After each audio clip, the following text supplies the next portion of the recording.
AEW's ratings are deteriorating faster than Dave Meltzer's cognitive ability. Let's try that again. Too wordy. Run that back. AEW's ratings are imploding like Dave Meltzer's marriage with Bryan Alvarez. Okay, run that back. We can do better. AEW's ratings are failing like white wrestling historian Dave Meltzer taking a Black history test, and Tony Khan is trying to burn, stab, suffocate, and white power his way through it without telling you anything about the content AEW has created in recent weeks. What if I told you that some of AEW's latest chants included, "This is arson" and "This is murder"?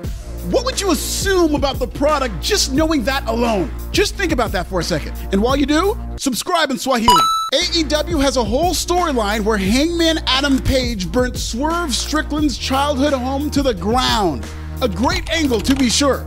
But the problem is, that was only a tease for their unsanctioned cage match at All Out. They had to follow fire and brimstone inside a steel cage. Swerve and Hangman went to hell on each other, ironically using every weapon except fire. I just seen Hangman give Swerve Botox in the main event like a caged Kardashian.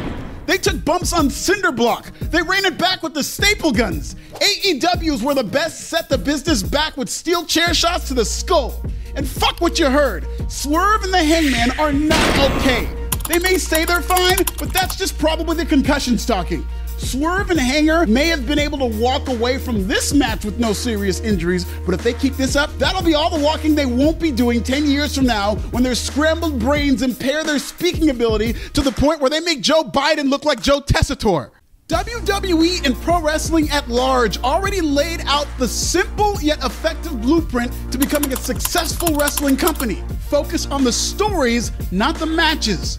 AEW actually did a good job of that with Swerve and Hangman, but then they couldn't help themselves and went full ECW. Look, everybody has warm and fuzzy memories about ECW and how it changed the wrestling business. But hardcore wrestling is the reason Mick Foley can barely walk, Sandman can barely talk, and Terry Funk was in excruciating pain in the years before his death, God rest his soul. Tony Khan is relying on aging wrestlers like Christian, Bryan Danielson, and Sting, whose retirement did AEW's biggest buy rate of the year. In addition to relying on old wrestlers, Tony Khan is trying to make his young wrestlers age quicker through violent matches. It's like Tony Khan looks up to Dave Meltzer so much, he wants his wrestlers to have dementia too, allegedly. AEW's double main event doubled down on desperation with Jon Moxley's new white power stable, the Blackpool Combat Club, which is based on the kook cult classic Romper Stomper. This is how you know WBD is pissed about losing the NBA, by the way, because they're replacing all these brilliant black athletes with a bunch of surly white skinheads. I guess AEW figured the whole black champion thing ran its course, so now they're going the complete opposite direction. Just you wait, I'll give it 2 weeks before Pac cuts all his hair off and starts calling himself K-Pac. Anyway, after Bryan beat Jack Perry, Dean Clanbros and the Ku Klux Combat Club attacked Bryan, and they got the jump on a violent cage match with an attempted murder of their own. But I can tell you right now, if you want to reinvigorate your young viewership and get Gen Z back on board, white supremacy and cinder blocks are not the answer. AEW beat its black champion, he's gonna go away for a while, and every AEW champion except Mercedes and Okada is whiter than Dave Meltzer's real hair. I didn't think AEW could get any more Caucasian, but then Tony Khan was all like, "Don't believe me, just white." Now I gotta do videos about the all-elite skinheads storming the main event picture like it's the state capitol? I'm telling you, go watch Romper Stomper right now, the way I did to try to better understand Moxley's inspiration for his new gimmick, and tell me AEW isn't doing a skinhead stable. I'm one of the few black people in wrestling media, you're welcome, and I'm in an even smaller group of blacks in wrestling media who love talking about blackness and how it impacts their enjoyment of wrestling, or lack thereof.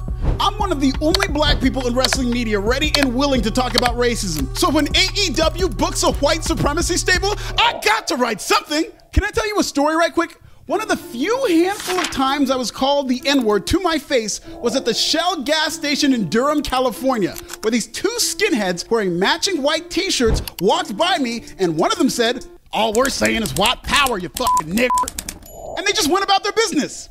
That's the first thing I thought of when I saw Dean Clanbros and Ku Klux Claudio in matching white tees and bald heads. The only difference is those skinheads in Durham had swastikas on the side of their heads. That's the only difference. For now, because Lord knows how far AEW is gonna go with this gimmick given Tony Khan's lack of authority.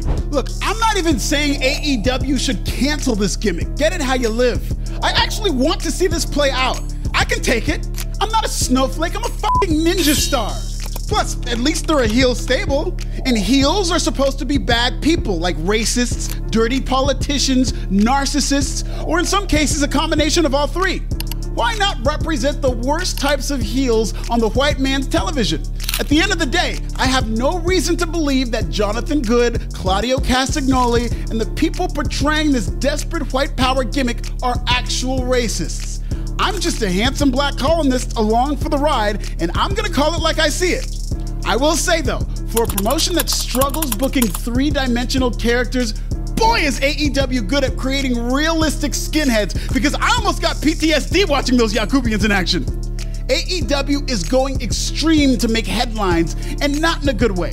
Their matches are getting more extreme, their angles are getting more extreme, and instead of taking their time with easy to digest storylines that'll connect with younger viewers and sell tickets, AEW is low-key turning into Tony Khan's own personal insurrection. Thank God January 6th is on a Monday next year and not a Wednesday. Check out the PWB Shorts feed and subscribe. Have you seen Romper Stomper? Will AEW's Skinhead stable succeed? And how many AEW wrestlers will have serious health issues 10 years from now? Tell me in the comments!